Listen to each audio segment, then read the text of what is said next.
Hello good morning student, मैं Ritesh sir Keshav classes में एक बार फिर से स्वागत है। कुछ दिन हो गए शादी विवाह का घर में माहौल था, इसलिए वीडियो बना नहीं पा रहे थे। आज बहुत दिनों के बाद, लगभग 15-20 दिन के गैपिंग के बाद ही आपको हम बिहार विद्यालय परीक्षा समिति द्वारा जो मॉडल पेपर 2022 के लिए आया है, उस 22 का मॉडल पेपर का एक्सप्लेनेशन कर रहे हैं। उसका आंसर और क्वेश्चन दोनों को आपके सामने एक्सप्लेन करके देने जा रहे हैं। ये जो दिख रहा है आपका बिहार एग्जामिनेशन बोर्ड 2022, इसी का हम लोग एक्सप्लेन देखेंगे। इसमें आप जानते हैं कि इतिहास से 6 क्वेश्चन लघुतरीय से रहता है और भूगोल से 6 क्वेश्चन होता है, और उसमें से आपको 3-3 करना होता है। बाकी आपदा प्रबंधन हो गया या फिर सिविक्स हो गया या इकोनॉमिक्स हो गया, इससे 4-4 क्वेश्चन होता है, जिसमें 2 ही आपको करना होता है।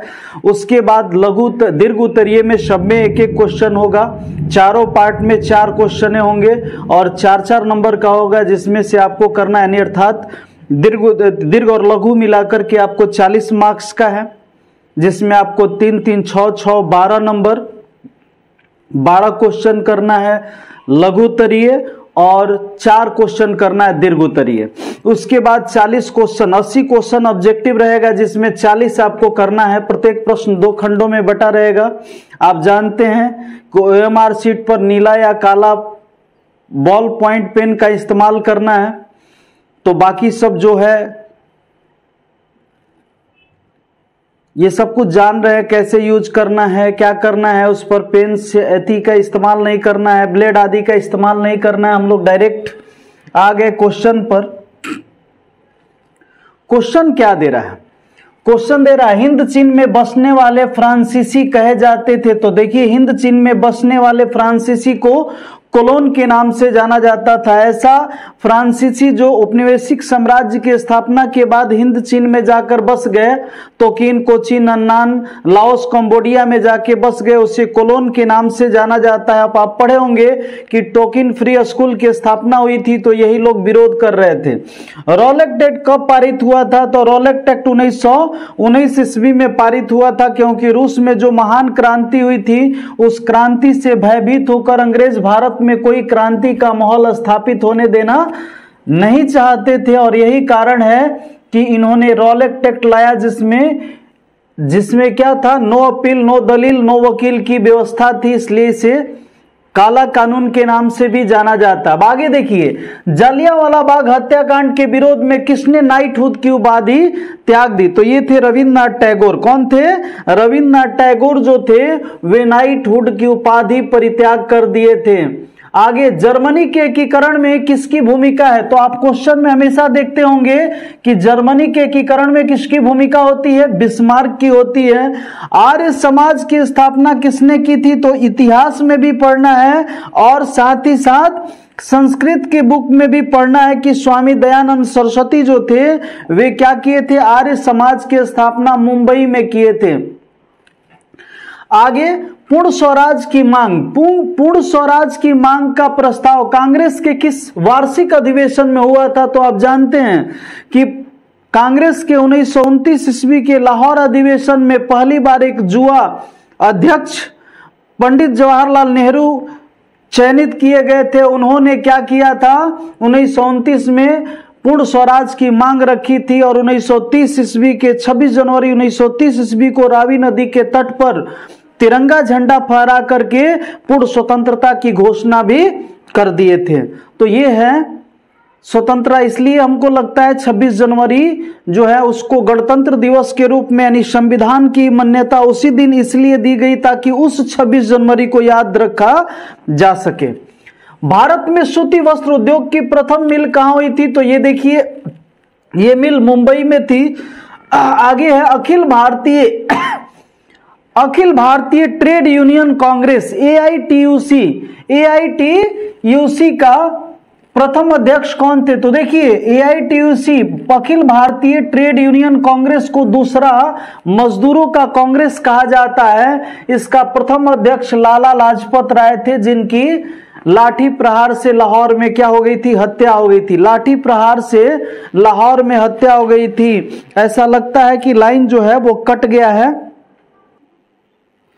आगे है फिर, हिंद चीन क्षेत्र में अंतिम युद्ध की समाप्ति के समय अमेरिका के राष्ट्रपति कौन थे, निक्सन थे। कौन थे, निक्सन थे। आगे दे रहा है, विक्टर इमैनुअल ने किसे प्रधानमंत्री नियुक्त किया था, तो काउंट काबूर को अपना प्रधानमंत्री नियुक्त किया था। विक्टर इमैनुअल ने किसे प्रधानमंत्री नियुक्त किया था, काउंट काबूर को। रक्त और लौह की नीति ये किसका था, बिस्मार्क था, बिस्मार्क का था। लौह और रक्त की नीति जो था किसका था, बिस्मार्क का कथन था। आगे है नई आर्थिक नीति। देखिए नई आर्थिक नीति नेप जो है वो रूस में 1919 ईस्वी में लागू हुई थी और भारत में 1991 में लागू हुई थी। तो ऑप्शन के अनुसार अपना काम कीजिएगा।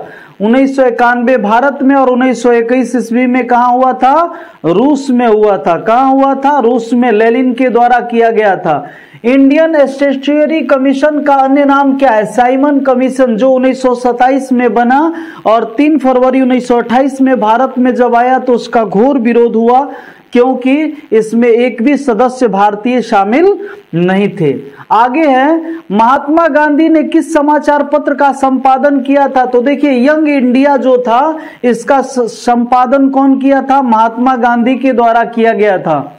गुटेनबर्ग ने सर्वप्रथम किस पुस्तक की छपाई की थी, तो गुटेनबर्ग ने सबसे पहले किस पुस्तक की छपाई की थी, बाइबिल, जिसके कुल 100 प्रतियां छापी गई थी। अब प्रश्न बनता है कि गुटेनबर्ग किसका खोज किया था, छापाखाना का खोज किया था। या छापाखाना का खोज किसने किया था, गुटेनबर्ग के द्वारा की गई थी। अशोक का अभिलेख किस लिपि में है, तो अशोक का अभिलेख ब्राह्मी लिपि में पाई जाती है। अशोक का अभिलेख जिसे पढ़ने का गौरव किसे प्राप्त हुआ था, सबसे पहले जेम्स प्रेसेज को।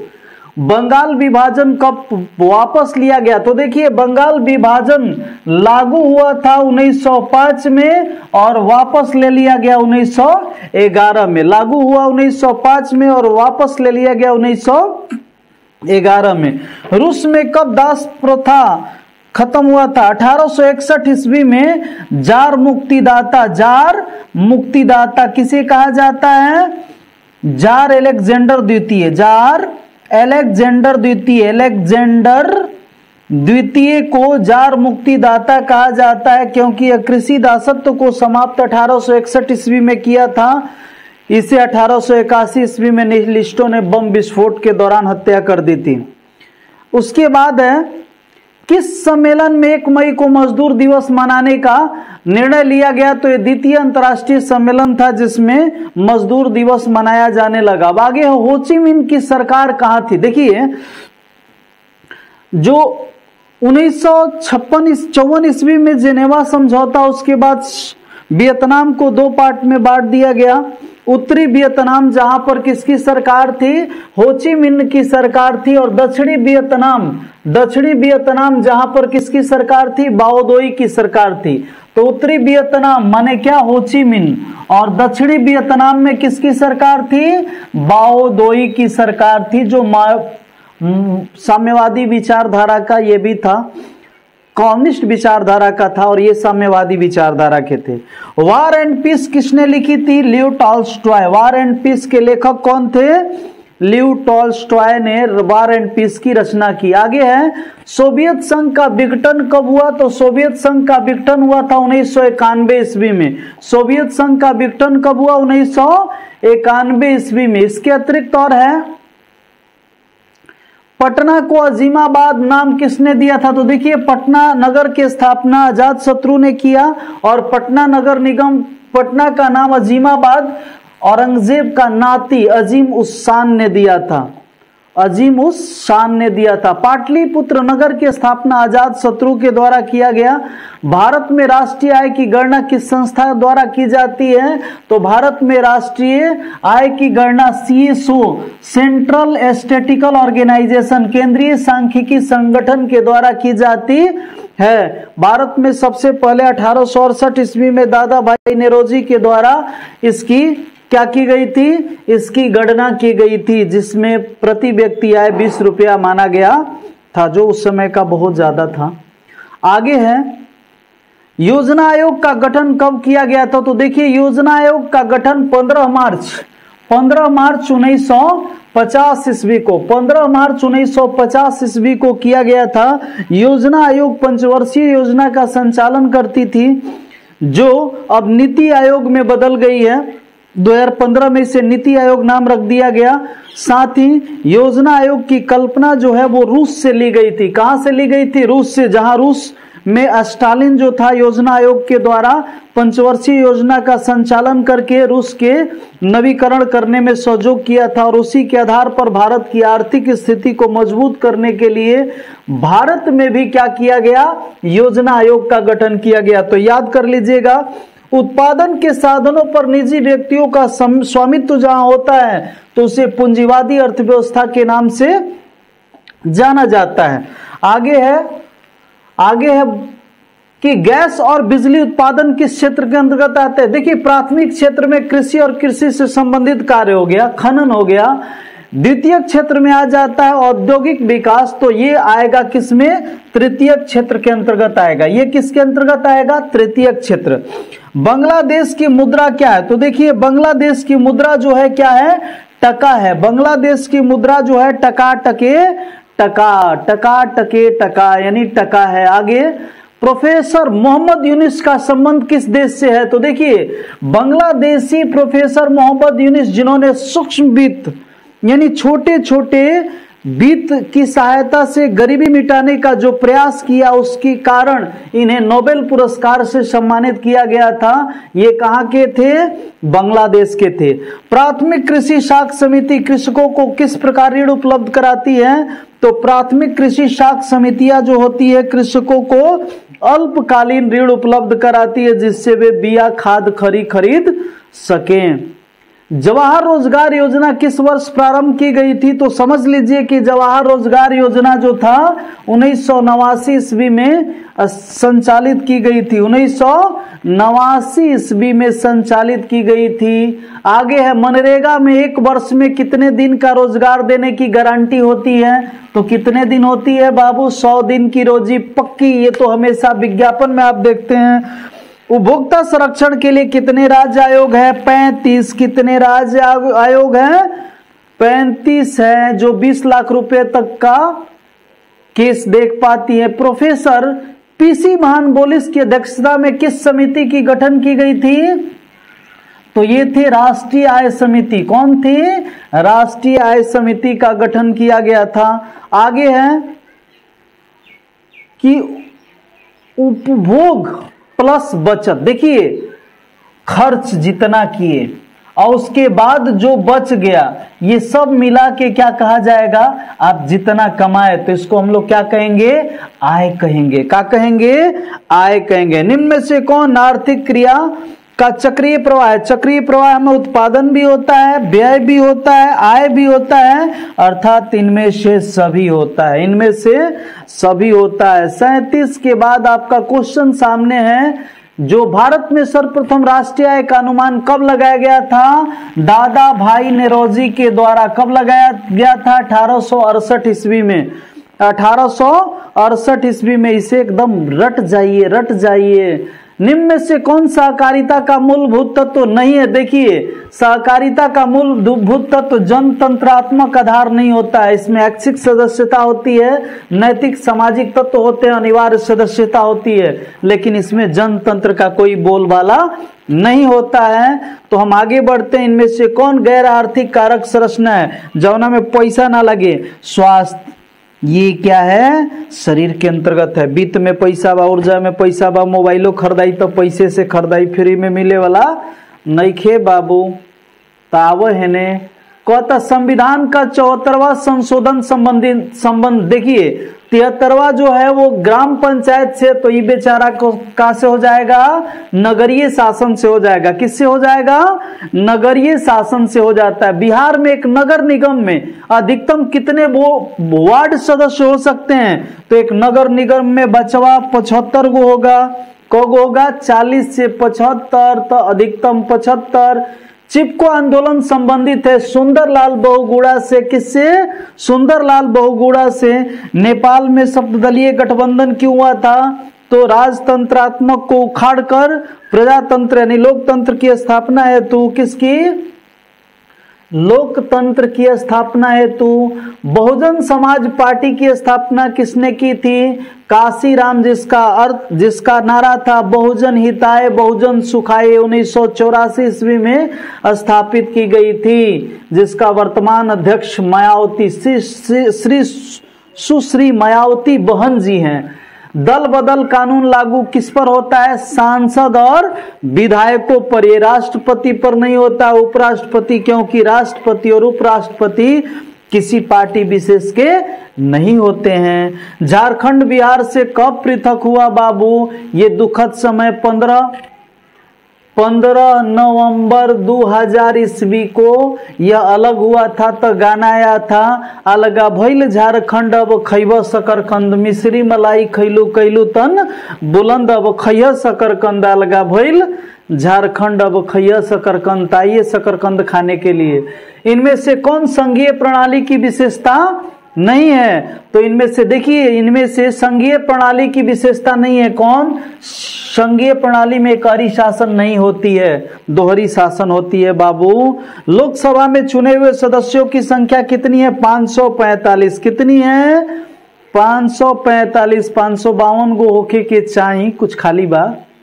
पूर्व में बांग्लादेश को किस नाम से जाना जाता था बाबू? तो पश्चिम में पाकिस्तान, पूर्व में पूर्वी पाकिस्तान। वेस्ट इंडीज संघ की स्थापना कब हुई थी? तो वेस्ट इंडीज संघ की स्थापना 1973 ईस्वी में हुआ था। ऐसे ही उतना इंपॉर्टेंट भी नहीं है। इंडिका पुस्तक के लेखक कौन थे? तो ये मेगास्थनीज के द्वारा लिखी गई पुस्तक थी इंडिका। इंडिका पुस्तक के लेखक कौन थे? मेगास्थनीज। आगे देखिए, विश्व का सबसे बड़ा लोकतांत्रिक देश कौन है? तो विश्व का सबसे बड़ा लोकतांत्रिक देश जो है वो भारत है। और विश्व का सबसे पुराना लोकतांत्रिक देश कौन है? तो वो है अमेरिका। वो है अमेरिका। चलिए आगे, आंग सान सूची किस देश के नागरिक हैं? म्यांमार के, जो लोकतंत्र की स्थापना के लिए आज भी संघर्ष करती रही हैं। आगे है, क्षेत्रवाद की भावना का कुपरिणाम। क्षेत्रवाद की भावना से अलगाववाद उत्पन्न होता है, अलगाव की उत्पत्ति होती है, राज्य बंटने लगते हैं, देश बंटने लगता है। आगे है, दुधवा राष्ट्रीय उद्यान कहाँ है? तो देखिए, दुधवा जो है वो कुशीनगर देवरिया क्षेत्र में उत्तर प्रदेश में पाया जाता है। यह उत्तर प्रदेश में दुधवा राष्ट्रीय उद्यान है। भारत की प्रथम राष्ट्रीय जल नीति कब अपनाई गई थी? तो देखिए, भारतीय जल नीति सितंबर 1987 में स्थापित की गई थी। हालांकि इसे पुनरुद्धार 2002 में किया गया था, लेकिन यह योजना कब की थी? 87 की थी। विश्व में सर्वाधिक वनावरण वाला देश कौन है? तो सर्वाधिक वनावरण वाला देश इसमें रूस, ब्राजील, भारत, कनाडा होना चाहिए। कनाडा होगा। आगे फिर है, किस मृदा में ह्यूमस की मात्रा अधिक होती है? हालांकि उस पर सस्पेंस है, छोड़ दीजिए। 50, 100, 80 में कितना करना है? 40 ही करना है ना, उसे देख लीजिएगा। कनाडा या ब्राजील भी हो सकता है। किस मृदा में ह्यूमस की मात्रा अधिक होती है? तो ये तो बाबू जलोढ़ मिट्टी है, कंफर्म है, जलोढ़ मिट्टी है, जलोढ़ मिट्टी है, जलोढ़ मिट्टी है। अब आगे देखिए, भारत का सबसे बड़ा खनिज तेल उत्पादक क्षेत्र कौन है? मुंबई हाई तेल क्षेत्र। देखिए, ये सबसे बड़ा है, सबसे पुराना है। ध्यान दीजिएगा, पुराना पूछेगा तो डिग बोई और ज्यादा पूछेगा तो मुंबई हाई तेल क्षेत्र।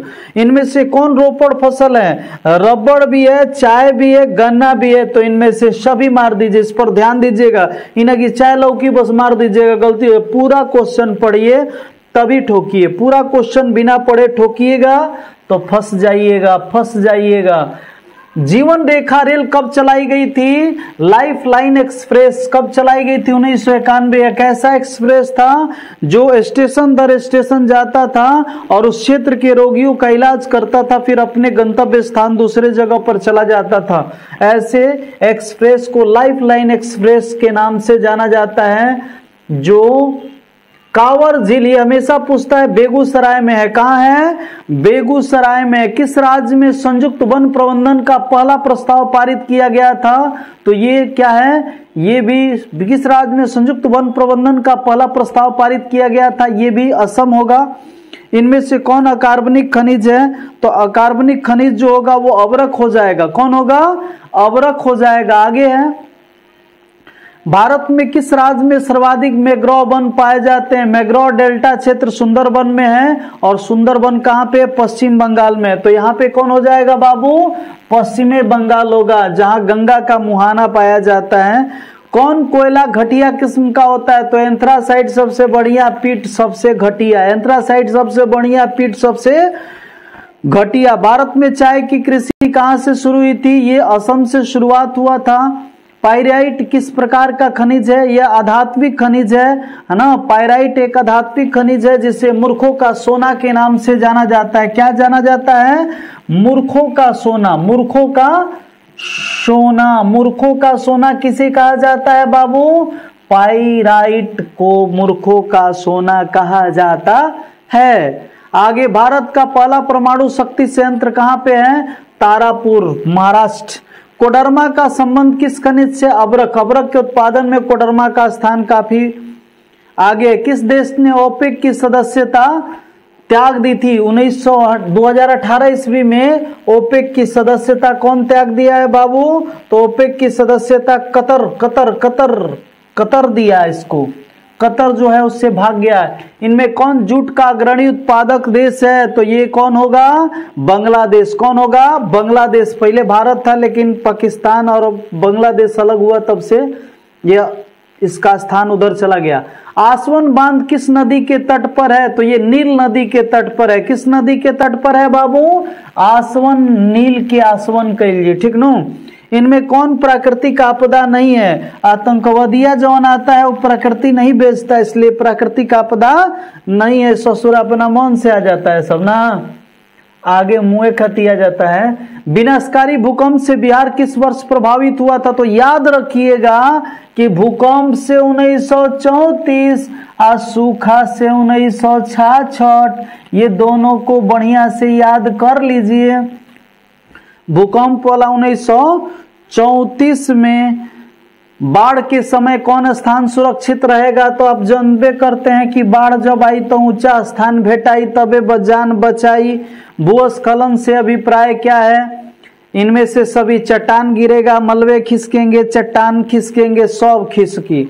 आकस्मिक प्रबंधन का प्रमुख घटक कौन है? तो आकस्मिक प्रबंधन करने के लिए स्थानीय प्रशासन भी जाती है, स्वसेवी संगठन भी जाती है, स्थानीय लोग भी रहते हैं, इनमें से सभी भी रहते हैं। अब आगे देखिए, भूकंप संभावित क्षेत्रों में भवनों की आकृति कैसी होनी चाहिए? आयताकार। कैसी होनी चाहिए? तो आप कहिएगा का आयताकार होनी चाहिए। अब सेक्शन बी, जिसे हम लोग हिस्ट्री के रूप में जानते हैं, 1 से 6 क्वेश्चन है, जिसमें हमको करना क्या है? 3 क्वेश्चन लघु तरीये में करना है। आइए सुनते चले। तीसरा क्वेश्चन की सब कर दें, सबे कर देंगे, जौन मन होगा तो ने लिखिएगा। देखिए दे रहा, वियना कांग्रेस का मुख्य उद्देश्य क्या था? नेपोलियन बोनापार्ट जब 1799 ईस्वी में डायरेक्टरी प्रथा को खत्म किया और 1804 ईस्वी में वहां की गद्दी पर बैठ गया, उसने नेपोलियन ने अपने नेपोलियन संहिता के द्वारा फ्रांस और उसके इर्द गिर्द के क्षेत्रों में अपना साम्राज्यवादी विस्तार का अनुसरण करने लगा, जिससे क्या हुए?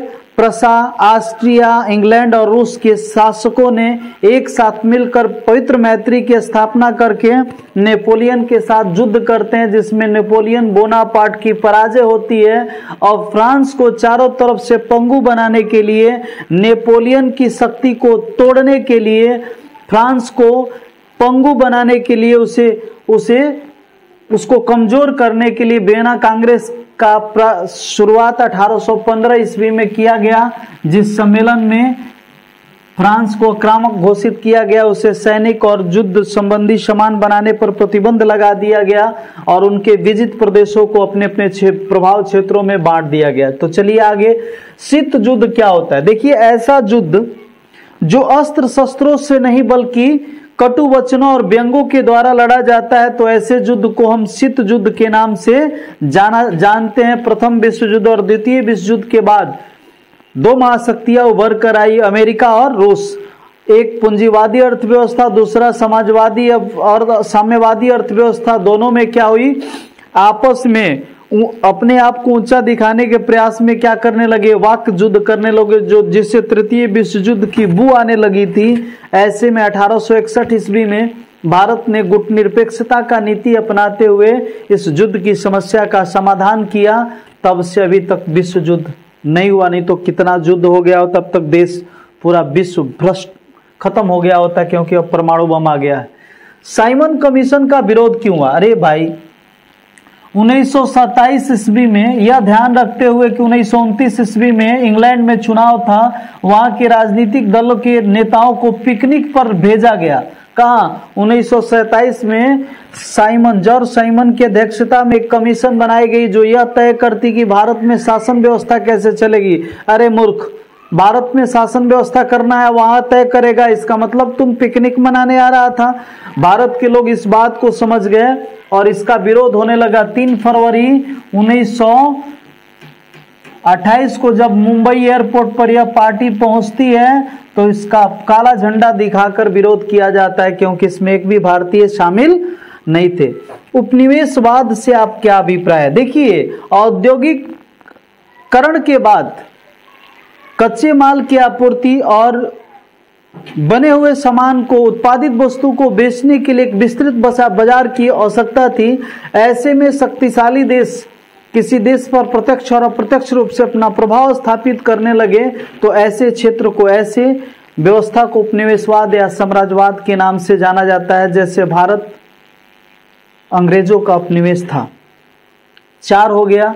आप तो जान रहे थे कि आपको करना कितना था बाबू, 3 ही करना था, लेकिन हम 4 करा दिए। 5वां सुन लीजिए, 6वां सुन लीजिए ना, जवन मन में आएगा तवन करना है ना।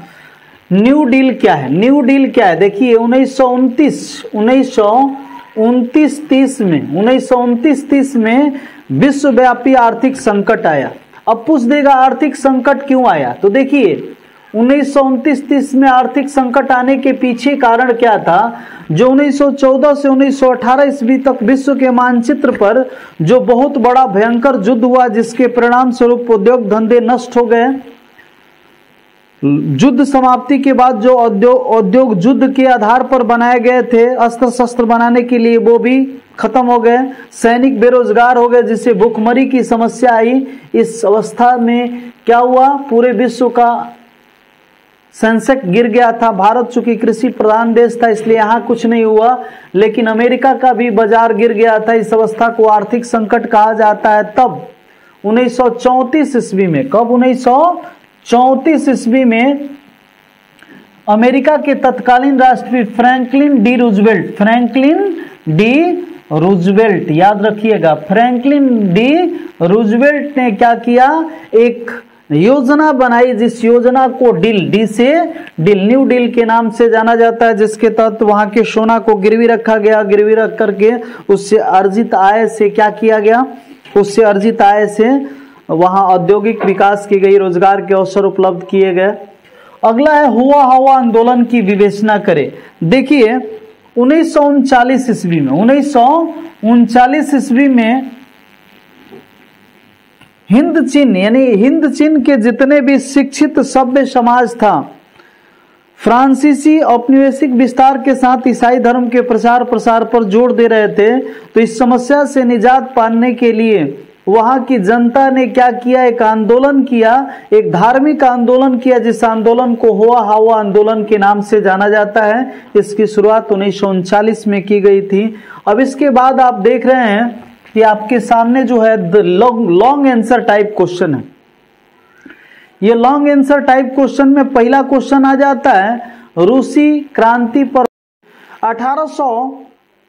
1889 ईस्वी की फ्रांसीसी क्रांति, 1889 ईस्वी की फ्रांसीसी क्रांति के 128 वर्षों के बाद 1917 ईस्वी में रूस के इतिहास में एक बहुत बड़ी क्रांति होती है, जिस क्रांति को रूसी क्रांति की संज्ञा दी जाती है।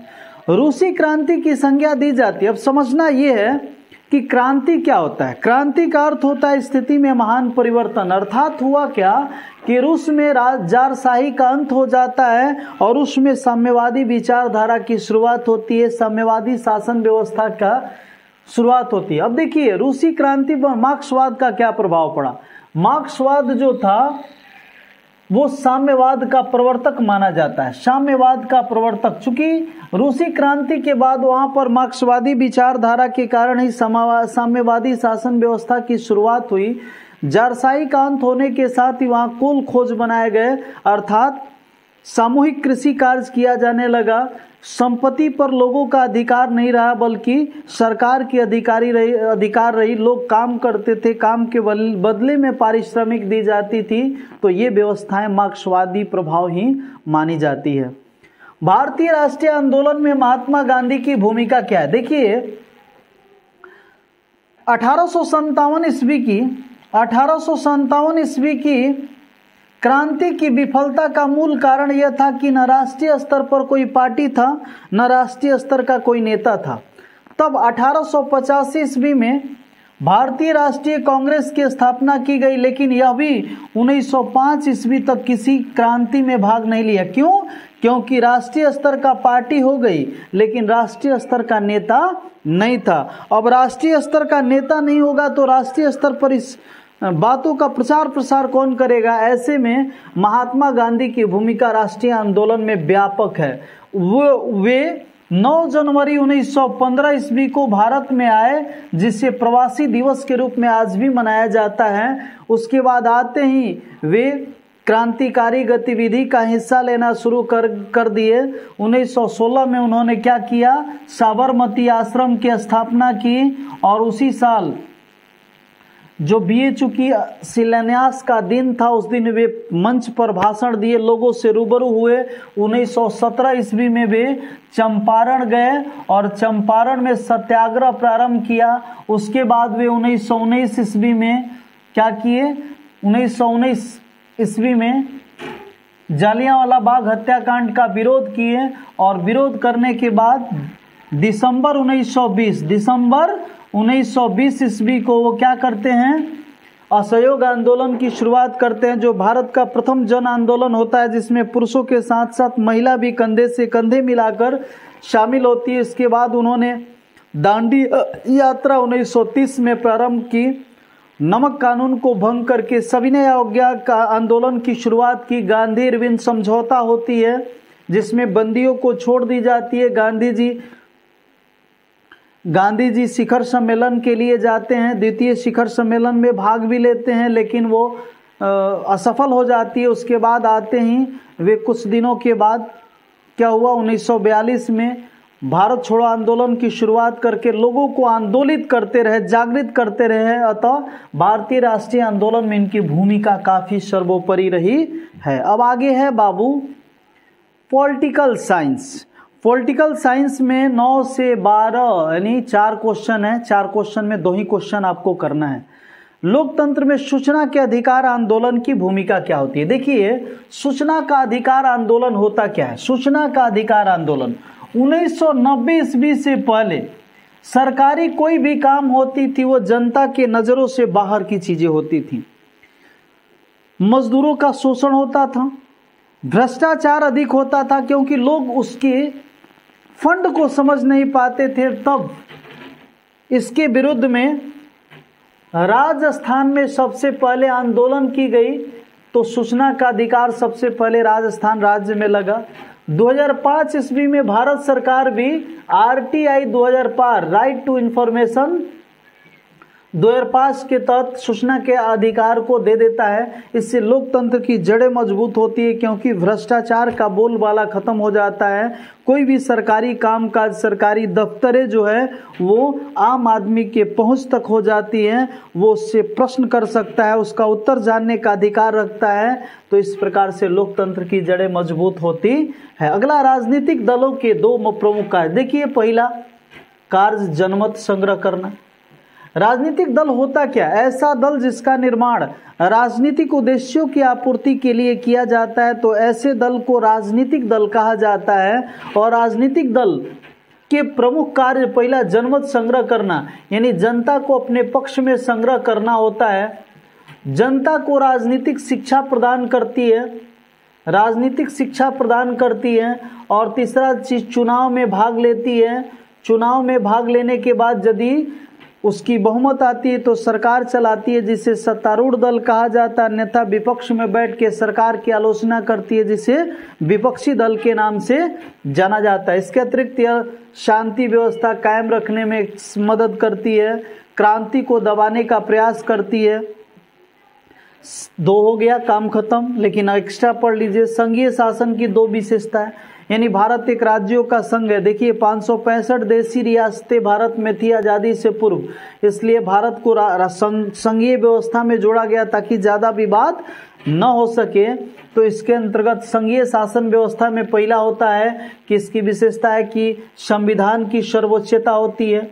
संविधान के तहत सभी सरकार का अपना अपना अधिकार क्षेत्र होता है, कोई भी सरकार दूसरे के अधिकार क्षेत्रों का अतिक्रमण नहीं करती है। दूसरा, सर्वोच्च न्यायपालिका होता है। न्यायपालिका इसमें सर्वोच्च होता है, सुप्रीम कोर्ट को उच्च माना जाता है। और यह विधायिका कार्यपालिका सभी पर नजर रखती है।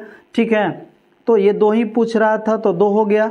नगर निगम के आय के प्रमुख स्रोत क्या है? देखिए बिहार नगर पालिका अधिनियम 2007 के तहत प्रत्येक नगर में जिसकी जनसंख्या 2 लाख से अधिक होती है, नगर निगम की स्थापना की जाती है। नगर निगम के आय का प्रमुख स्रोत होता है क्या? सरकारी फंड से जो आय होती है, बाजारी से जो आय तसीली जाती है या कर तसीली जाती है, ये सब के सब इसके आय के स्रोत होते हैं। इसके बाद प्रश्न 13 और 14 जो आप देख रहे हैं, ये 13 और 14 दोनों क्या है? दीर्घ उत्तरीय क्वेश्चन है। पहला 13 है कि लोकतांत्रिक शासन प्रणाली में राजनीतिक दलों की भूमिका की विवेचना करें। देखिए लोकतंत्र जनता का, जनता के द्वारा और जनता पर चलाया गया शासन होता है। ऐसे में लोकतंत्र की गरिमा राजनीतिक के दल के द्वारा ही बढ़ पाती है, क्योंकि जब भी सत्ता का संचालन करना होता है उसके लिए सरकार की जरूरत होती है। और सरकार का चयन चुनाव प्रक्रिया में भाग लेने के बाद होता है। चुनाव प्रक्रिया में भाग लेने का काम कौन करती है? राजनीतिक दल होती है। राजनीतिक दल के कार्य जो समझ लेंगे, पहला जनमत संग्रह करना, दूसरा क्या हो जाता है? जनता को राजनीतिक शिक्षा प्रदान करना, चुनाव में भाग लेना, सत्ता चलाना, विपक्ष में बैठकर आलोचना करना, इनको विस्तृत एक्सप्लेन कर देना है। तो उपयुक्त कार्यों से स्पष्ट होता है कि लोकतंत्र में राजनीतिक दल लोकतंत्र का प्राण होता है, अतः लोकतांत्रिक शासन प्रणाली में इसकी भूमिका काफी अधिक बढ़ जाती है। अब इसके बाद है बाबू, इसके बाद है अगला क्वेश्चन जो आपके स्क्रीन पर है कि जयप्रकाश नारायण की संपूर्ण क्रांति में भारतीय राजनीति को किस प्रकार बदल कर रख दिया। देखिए 1947 में जब देश आजाद हुआ तो आजादी से 1977 ईस्वी तक लगातार कांग्रेस की सरकार रही। अब देखिए 1966 तक मामला सही चल रहा था, लेकिन 66-65 में जिस प्रकार से लाल बहादुर शास्त्री की हत्या रस्मी ढंग से हो जाती है, उसके बाद इंदिरा गांधी देश का प्रधानमंत्री बनाई जाती है और उसी समय सुखाड़ आ जाता है। उसके बाद की प्रक्रिया ऐसी होती है कि इंदिरा गांधी जो है वो मनमानी करने लगती है, लोगों को जब मन तब बोलने से मजबूर, यानी अभिव्यक्ति की आज़ादी पर प्रतिबंध लगाने लगती हैं, इमरजेंसी लागू कर देती हैं। तो इस सब से त्रस्त होकर के बिहार का एक बेटा जो पढ़ाई उस समय छात्र नेता था जयप्रकाश नारायण, जिसके नेतृत्व में एक बहुत बड़ी क्रांति हुई 1975 ईस्वी में, जिसे संपूर्ण क्रांति की संज्ञा दी गई। इसमें छात्र सक्रिय रूप से भाग लिए थे, इसलिए इसे छात्र आंदोलन के नाम से जाना जाता है। इसका व्यापक प्रभाव पूरे भारत में पड़ा और इसी कारण 8 राजनीतिक दल एक साथ एक मंच पर हो गए और उस पार्टी का नाम रख दिए जनता पार्टी। कौन पार्टी? जनता पार्टी। और जनता पार्टी के नेतृत्व में 1977 ईस्वी में चुनाव हुआ, जिस चुनाव में मोरारजी देसाई देश का पहला देश का पहला गैर कांग्रेसी प्रधानमंत्री बने। 1977 में पहली बार गैर कांग्रेसी सरकार बनी। किस पार्टी के नेतृत्व में बनी? जनता पार्टी के नेतृत्व में बनी। तो ये संपूर्ण क्रांति का रूपी बीज का फल था जिससे गैर कांग्रेसी सरकार का गठन हुआ और इस प्रकार आपका पॉलिटिकल साइंस का भी समाप्ति की ओर हो गया। अब आगे है आपका जो है इकोनॉमिक्स है। इसमें भी 4 क्वेश्चन है और 4 क्वेश्चन में आपको कितने क्वेश्चन करने हैं? केवल और केवल 2 क्वेश्चन करना है। 4 क्वेश्चन में केवल और केवल कितने क्वेश्चन करना है? 2 क्वेश्चन करना है। तो देखिए पहला क्वेश्चन है, समावेशी विकास क्या होता है? समावेशी विकास क्या होता है समझते चलेंगे।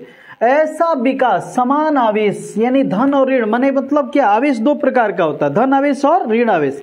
यहां पे आवेश का मतलब अमीर और गरीब, यानी ऐसा विकास जो पिछले बेंच पर अंतिम पंक्ति में बैठे हुए व्यक्ति को भी लाभान्वित करता हो, सभी को समान अधिकार देता हो, किसी को अधिकार से वंचित नहीं करता हो, तो ऐसे विकास को समावेशी विकास की संज्ञा दी जाती है। आगे है सार्वजनिक वितरण प्रणाली से आप क्या समझते हैं? यानी कुछ ऐसी वस्तुएं आवश्यक होती हैं जो हर व्यक्ति की जरूरत होती है किंतु वो काफी महंगी होती है और गरीबों के पहुंच से बाहर होती है। ऐसे में सरकार जो होती है उन पर सब्सिडी दे करके उन्हें ऐसे अपने सार्वजनिक वितरण प्रणाली के द्वारा इन वस्तुओं का वितरण कम लागत खर्च में देती है, यानी सब्सिडी देकर देती है। ऐसे सरकारी दुकान को सार्वजनिक वितरण प्रणाली के नाम से जाना जाता है। जैसे आप गांव में देखे होंगे चीनी मिलता है, किरोसिन तेल मिलता है ना। अदर राज्यों में तो मच्छरदानी मिलता है, लुंगी मिलता है, छाता मिलता है, टॉर्च मिलता है। तो ये सब कोटा जिसको कहा जाता है, यही सार्वजनिक वितरण प्रणाली होता है। वैश्वीकरण से आप क्या समझते हैं? विश्व का एकीकरण किस दृष्टिकोण से? व्यवसायिक दृष्टिकोण से। ऐसी प्रक्रिया जिसके द्वारा विश्व की सारी व्यवस्था को एक बैनर तले जोड़ दिया जाता है, तो ऐसी व्यवस्था को वैश्वीकरण के नाम से जाना जाता है। वैश्वीकरण के कारण ही आज विश्व इतनी आगे है, भारत भी इतनी आगे पहुंची है, क्योंकि एक देश की अर्थव्यवस्था दूसरे देश से जुड़ने के कारण सभी देश में वस्तुओं और सेवाओं का आदान प्रदान होने लगा, जिससे विकास की गति काफी तीव्र हो गई। तो ये रहा चारों क्वेश्चन आपका। अब 19-20 ये दीर्घ उत्तरीय क्वेश्चन है, जिसमें पहला क्वेश्चन आपके सामने है, सेवा क्षेत्र के विकास में आधारभूत संरचना का महत्व क्या? देखिए सेवा क्षेत्र क्या होता है? कृषि क्षेत्र प्राथमिक क्षेत्र हो गया, औद्योगिक क्षेत्र द्वितीय क्षेत्र हो गया। ऐसा क्षेत्र जिसमें उत्पादन तो नहीं होता है लेकिन उत्पादन के साधनों को प्रभावित करता है, जो उत्पादन की प्रक्रिया को प्रभावित करता है, तो उसे हम क्या कहते हैं? सेवा क्षेत्र या तृतीय क्षेत्र कहते हैं। जैसे सड़क का निर्माण हो जाना, इससे उत्पादन नहीं हो रहा है लेकिन उत्पादन को प्रभावित कर रहा है, क्योंकि कच्चा माल जल्दी जाएगा, सामान जल्दी बिकेगा। बिजली हो गई, मशीनें चलेगी। इसके अतिरिक्त आपका हो गया सुरक्षा हो गया, स्वास्थ्य हो गया, क्योंकि स्वास्थ्य अच्छा रहेगा तभी मजदूर सही से काम कर पाएंगे। पेयजल की व्यवस्था हो गई, पेयजल ज़्यादा अच्छा रहेगा तो मजदूर रोगी नहीं होंगे, तो रोज काम करेंगे, रोज उत्पादन होगा। और शिक्षा, क्योंकि शिक्षित व्यक्ति ही क्या करता है? कम लागत खर्च में अधिक उत्पादन दे सकता है। अर्थात सेवा क्षेत्र जो होता है वो आधारभूत संरचना के महत्व को बढ़ाता है। आगे है व्यावसायिक बैंकों के प्रमुख कार्य क्या है? देखिए व्यावसायिक बैंक क्या होते हैं? व्यावसायिक बैंक ऐसा बैंक जो व्यावसायिक क्रियाओं में सहायता करते हैं, जो लोगों के बचत को स्वीकार करते हैं और लोगों को ऋण उपलब्ध कराते हैं। इसके अतिरिक्त बैंक के अन्य कार्य हो गया, पहला बचत स्वीकार करना, लोगों के बचत को जमा के रूप में स्वीकार करता है। दूसरा काम क्या करना? ऋण उपलब्ध कराना है, यह अपने ग्राहकों को समय समय पर ऋण उपलब्ध कराता है। तीसरा एजेंसी संबंधी कार्य करना, एजेंसी संबंधी कार्य करना। आप देखे होंगे किसी किसी गाड़ी पर लिखा रहता है वित्त प्रदत्त पंजाब नेशनल बैंक, अर्थात पंजाब नेशनल बैंक जो है उसे लोन प्रदान किया, जिस कारण से वो गाड़ी सड़क पर दिखाई दे रही है। तो एजेंसी संबंधी कार्य हो गया। इसके अतिरिक्त सामान्य कार्य होता है। सामान्य कार्य में चेक उपलब्ध करना, बैंक पैसा ट्रांसफर कराना, या फिर आपको एटीएम उपलब्ध करना, क्रेडिट कार्ड उपलब्ध करना, ये सब व्यवसायिक बैंकों के काम होता है। और इस प्रकार से आपका जो है वो ज्योग्राफी इकोनॉमिक्स पार्ट भी खत्म हो जाता है। अब हम लोग चलते हैं 21 से 26, इसमें भी 6 क्वेश्चन है जो भूगोल के अंतर्गत आता है। पहला, पट्टिका कृषि क्या होता है? पट्टिका कृषि क्या होता है? ऐसा कृषि, मान लीजिए जिस क्षेत्र में बड़ा बड़ा खेत होता है और खेतों में क्या होते हैं, हवाएं काफी तेज गति से चलती हैं तो पौधे ज्यादा उखड़ते हैं, तो बीच बीच में क्या किया जाता है, पौधा उगा दिया जाता है और बीच बीच में क्या होता है, घास की पट्टी होती है, फिर पौधा फिर घास, फिर पौधा फिर घास। ऐसे पट्टी युक्त कृषि कार्य को पट्टिका कृषि के नाम से, स्ट्रिप फार्मिंग के नाम से जाना जाता है। इसके अतिरिक्त और हो जाता है आपका, इसके अतिरिक्त और होता है क्या, पारंपरिक और गैर पारंपरिक ऊर्जा के स्रोत क्या है? पारंपरिक क्या होता है? पारंपरिक मतलब पुराना और गैर पारंपरिक माने नया। ऐसा ऊर्जा के स्रोत जिसका भंडार सीमित है, जो एक न एक दिन समाप्त हो जाने वाला है, तो ऐसे ऊर्जा के स्रोत को पारंपरिक ऊर्जा के स्रोत कहा जाता है। ये एक न एक दिन खत्म हो जाने वाले, जैसे कोयला हो गया और पेट्रोलियम हो गया। गैर पारंपरिक स्रोत क्या होता है? ऊर्जा का ऐसा स्रोत जिसका भंडार अक्षय है, जो कभी समाप्त होने वाला नहीं है, तो ऊर्जा के ऐसे स्रोत को गैर पारंपरिक स्रोत कहा जाता है। जैसे जल ऊर्जा, पवन ऊर्जा, उसके बाद हो गया ज्वारीय ऊर्जा हो गया, भूस्मीय ऊर्जा हो गया, ये सब इसके अंतर्गत आ जाते हैं। अब आगे है हरित क्रांति क्या है? देखिए, जिस प्रकार अंडा के उत्पादन को वृद्धि देखते हुए, अंडा के उत्पादन में वृद्धि को देखते हुए उसे रजत क्रांति की संज्ञा दी जाती है। दूध के उत्पादन में वृद्धि होते हुए श्वेत क्रांति की संज्ञा दी जाती है। मसाला के उत्पादन में वृद्धि को देखकर पीली क्रांति की संज्ञा दी जाती है।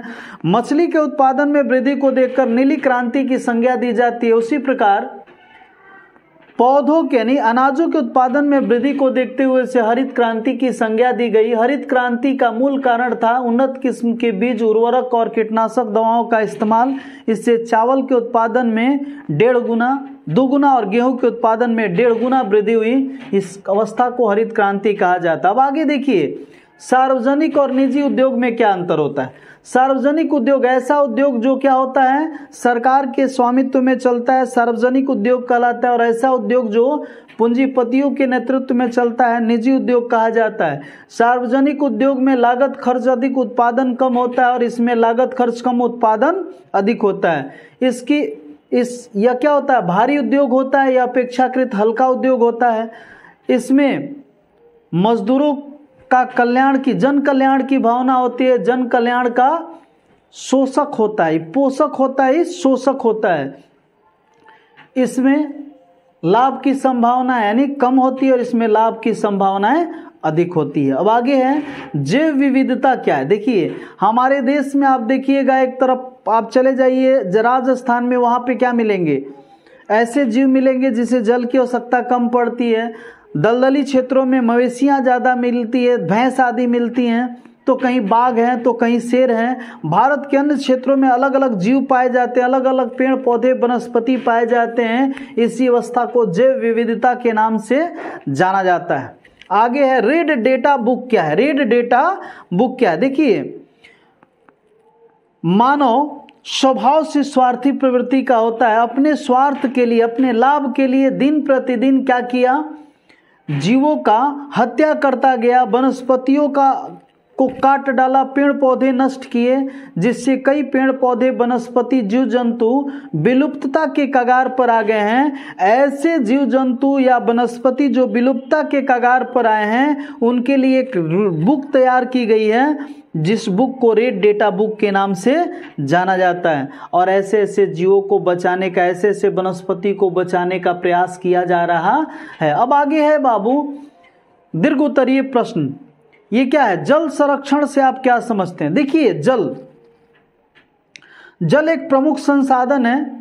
शरीर के विभिन्न भागों में खाद्य पदार्थ जल के द्वारा जाती है। पेड़ पौधे और वनस्पति को जल की आवश्यकता होती है। कृषि कार्य के लिए जल चाहिए, पशुपालन के लिए जल चाहिए, औद्योगिक विकास के लिए जल चाहिए। यानी जल के बिना कुछ भी संभव नहीं है। लेकिन दिनानुदिन जल में अवांछनीय रूप से अन्य पदार्थ के मिल जाने से उसकी गुणवत्ता में कमी आती जा रही है, जिसे जल प्रदूषण कहा जा रहा है। जल संरक्षण क्या हुआ, जल का विवेकपूर्ण